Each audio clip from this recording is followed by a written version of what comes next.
It has a much better price point, consumption as well as the 63, so what's not to love? Wow. Hello guys, Ivan here and welcome to new video. So today we are here with the new GLE 53 AMG and this is the Coupe version. And special thanks to AMG Performance Center, Bratislava-Lamac for having us here today. And guys, if you enjoyed this episode, don't forget to smash the like button and subscribe and hit the notification bell and turn on all notifications so you're notified for all upcoming episodes. And thank you very much for your support. So here we have TCT9G, which is a torque converter. This one is tuned to be more responsive for the AMG. So let's try here. This right lane is not super straight, it has some patches and this kind of stuff. Not many cars drive on this lane, usually they drive on the left side, on the left lane. Okay, so we can hear that the wheels are bumping on the uneven road. I can hear it with my ears, but it's nothing crazy. In other cars I was driving here, it was much less comfortable than in this one. So even if you don't have a good road, the car which is behind me already went to the left lane, switched the lane. So even if you don't have the ultra comfort, this is really good. And this car combines the comfort and sport in a really good way, in my opinion. So it is not, I would say, too harsh on you. Even if the wheels are experiencing some uneven road, they can filtrate the suspension together, of course, with the wheels. So yeah, I'm really pleased of this. Of course, you can go to like a smaller wheel if you want, and you will have a even better ride quality.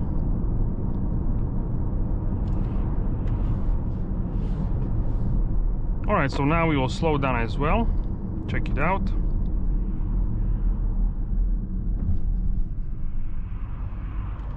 So yeah, I'm really pleased with this for sure. Can increase the AC a little bit.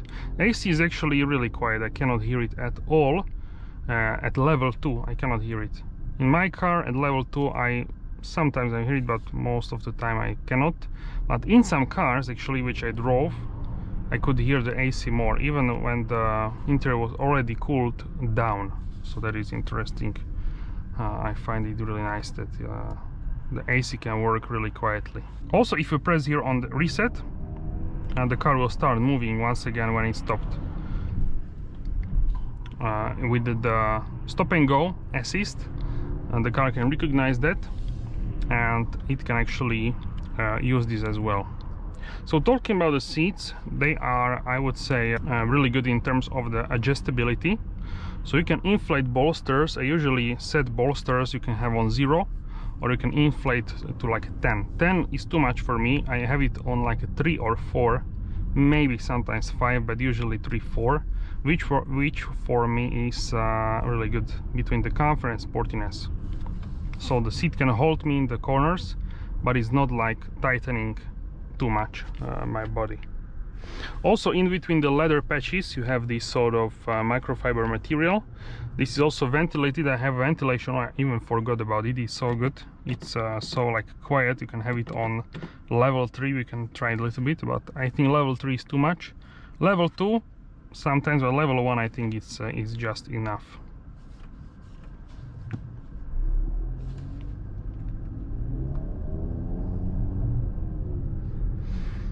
Also, you have these handles you can hold, and this middle console. Also, let's go and check out the ambient lighting. Oh wow, the 3 is too much. It's like super cold. It's like noticeably cold, not super, but noticeably cold. So ambient lighting was turned off. You can go and have it on the 1.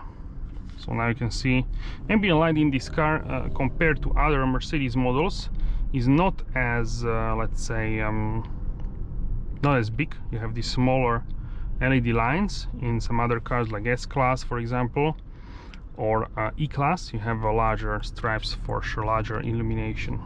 Alright guys, so in moments time we can try sailing.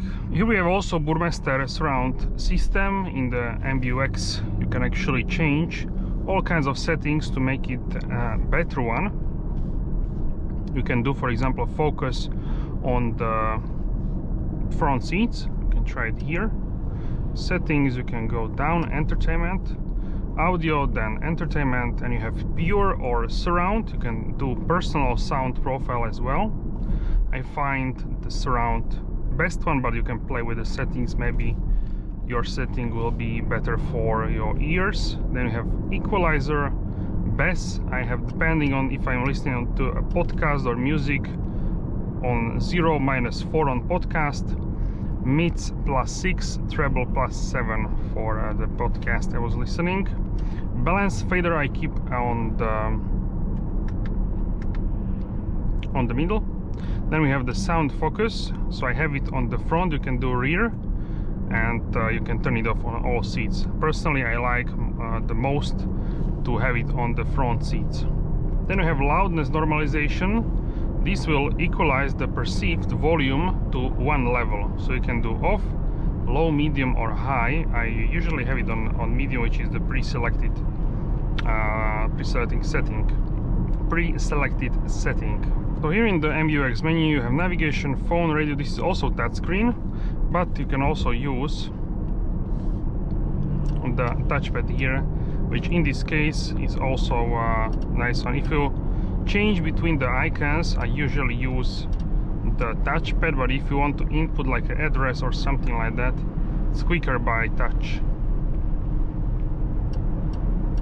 With the AMG we have a unique sub-menu here, which is called performance, and with this one you can see the vehicle, how the suspension is working, tilt angles, suspension levels. If you go to Sport Plus, now the car is lowering to -1, so basically we are lower to the ground for a better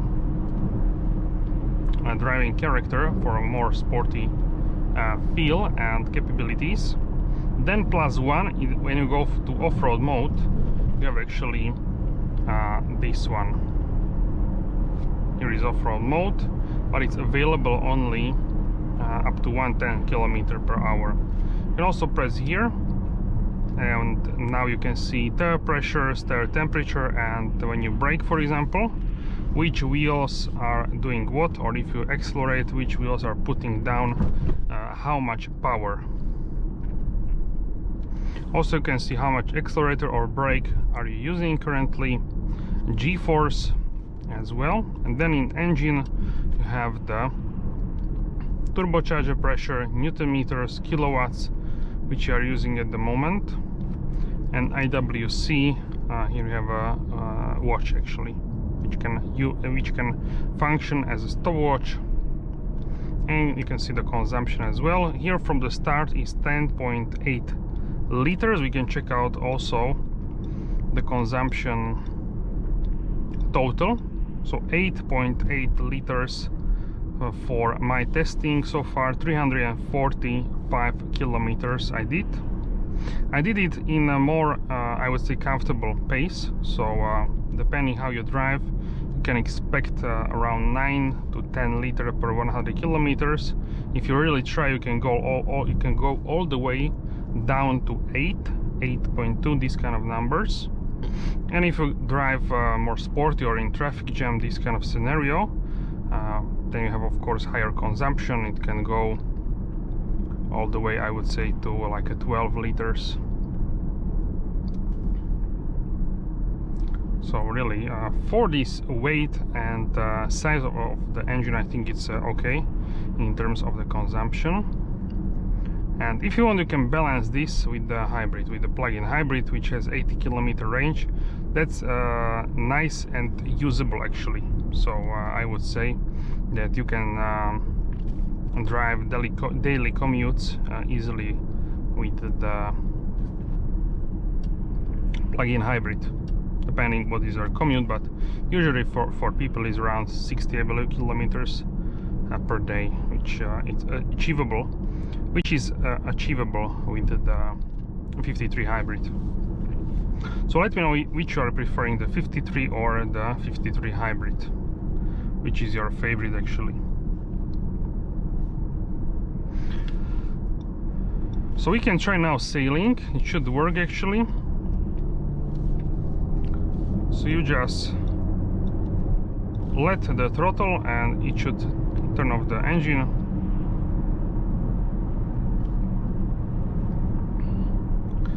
But you need to be in individual mode. In the slippery mode it doesn't work. Also, when it knows that there is a speed limit incoming, it will not do that as well. Alright, so let's go back to Sport Plus. We can do some sporty Sport Plus driving as well.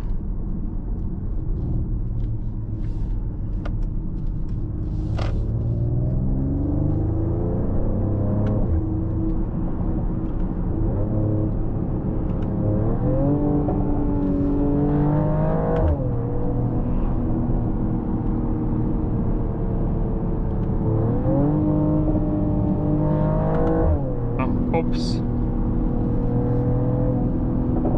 Oh wow. As with all new cars, you have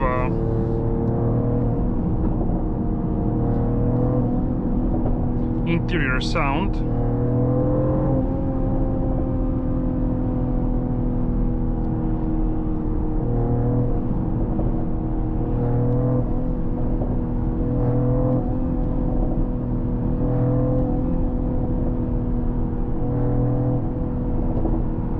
A lot of pops for sure.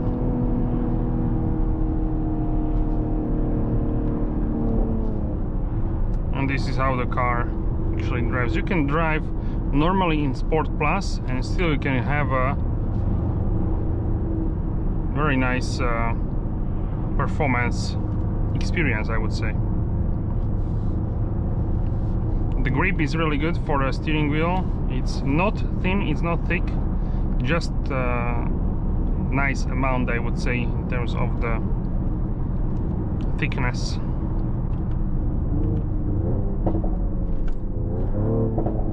Wow, that was actually pretty loud.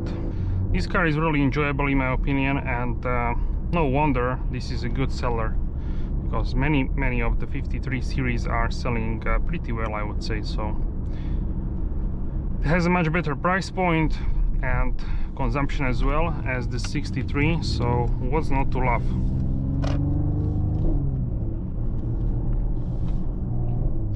And now with the hybrid, it will be a really popular choice for many customers in the world.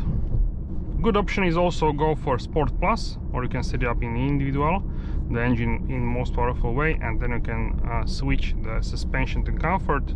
Now we have this most sporty engine drivetrain, but the suspension is the softest in comfort mode, so you can go and have more comfort but still have a characterful engine.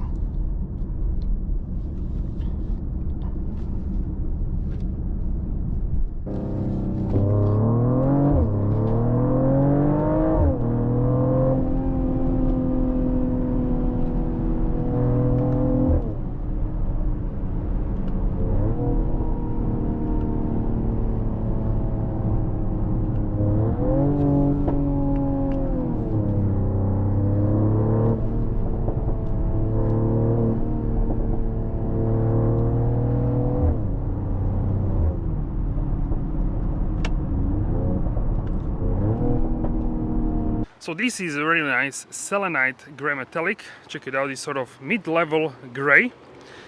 We have the new updates on the lights. This has sort of 4 smaller lines and then 1 larger eyebrow. Also AMG grille together with the radar, which is behind this badge, because this one is flat badge.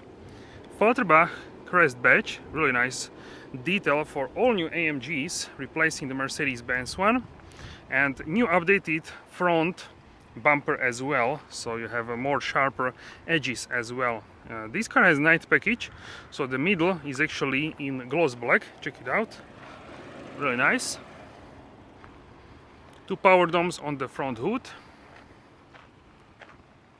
From the side we can see really nice silhouette of the coupe sloping down with the roofline, a really sort of beautiful muscular line.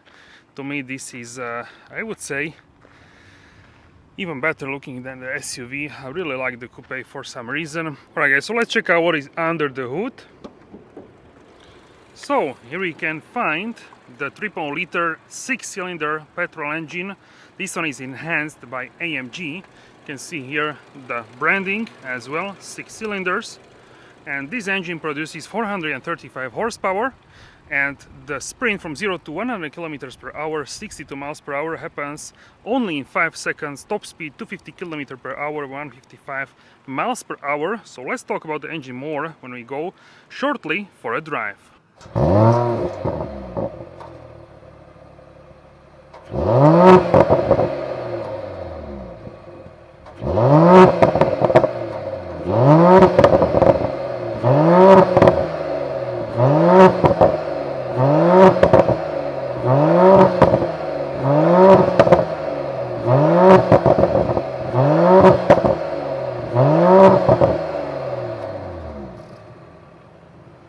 Also, the wheelbase is 6 centimeters, a little bit more than 2 inches shorter than for the GLE SUV. Right now we have the suspension in the comfort. You can go up for the trail and sand mode and down to the Sport Plus as well. In terms of the brakes, here we have the silver caliper with AMG lettering. These are the forged cross-spoke wheels in matte black. These are actually Michelin 285/40 ZR22, and the compound is Pilot Sport 4S. 4MATIC Plus badge on the front fender with turbo, and the rears are much wider, 325/35 ZR22. Really amazing. With the night package we can get the gloss black around the windows, and from the back the update is the tail lamp design in terms of LEDs. Before it was around the edge, some people call that more like a cookie cutter, and now we have two lines separated, of course, because of the tailgate, but like a one straight line in two lines, we can say. Also check out this lip on the trunk, nice detail as well. And with this one we have the GLE 53 on the right side, AMG on the left side, Mercedes in the middle. And on the exhaust you can see these are in dark chrome, AMG embossed logos, really nice detail. And the lower section of the GLE Coupe is actually black, so it looks less heavy from the back, I would say, because it looks like it's more higher up, so really nice detail as well. The sloping line of the GLE Coupe is really something what you either like or don't like, so it really depends on your personal taste. I like both of the cars, but I prefer the shorter wheelbase and also more sporty capabilities because of the shorter wheelbase and more sporty setup of the coupe. So I really appreciate the coupe, and yeah, I quite like the coupe quite a bit more. So if you press here, you can see beautiful AMG. Check it out, this fuel cover in silver, 98 or 95, the higher number the better. Tire pressures as well. Let's check out actually here the boot. Let's check out the boot. Of course, because we have a sloped roofline, you have less in terms of the boot space. See it clearly. This is less, but still nice amount, I would say. For many people this could be enough. If it's not enough, then of course go for the SUV version. It's also less expensive, the SUV. So you can see here some accessory, first aid kit, AMG private lounge envelope, and you can see also that we can fold the seats 40-20-40 and transport longer objects. You can also lower the back, so you can put something heavy easier in the car as well. So really useful. And here tow hitch, check it out.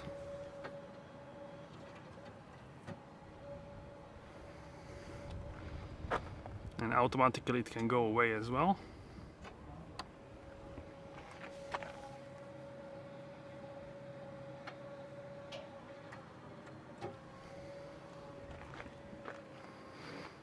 Okay, and you can close, of course, touch of a button. Alright guys, so let's check out the interior spec. This one has really beautiful Nappa leather, Bahia brown and black AMG leather. Let's hop inside, and here we have the oak anthracites, really beautiful black, matte black in terms of the interior trim. Also the sunroof, check it out, and soft close for the doors as well. Really amazing leather. This brown is really nice, really a luxurious feeling for sure. Also here with the wood, and new infotainment system MBUX, and the new MG Performance steering wheel, where you can change modes on the steering wheel. Really beautiful, and settings here as well. Memory seats, ventilated seats, heated seats, Burmester surround sound system. Alright guys, so that's it for this video. Let me know how you like in the comment section down below this GLE 53 Coupe, and if you would go for the Coupe or for the SUV, and also if you prefer the 53 mild hybrid, this one, or the hybrid, the plug-in hybrid. Let me know in the comment section down below as well. Thank you very much for your support, and I will see you soon in the next video. Have a wonderful day.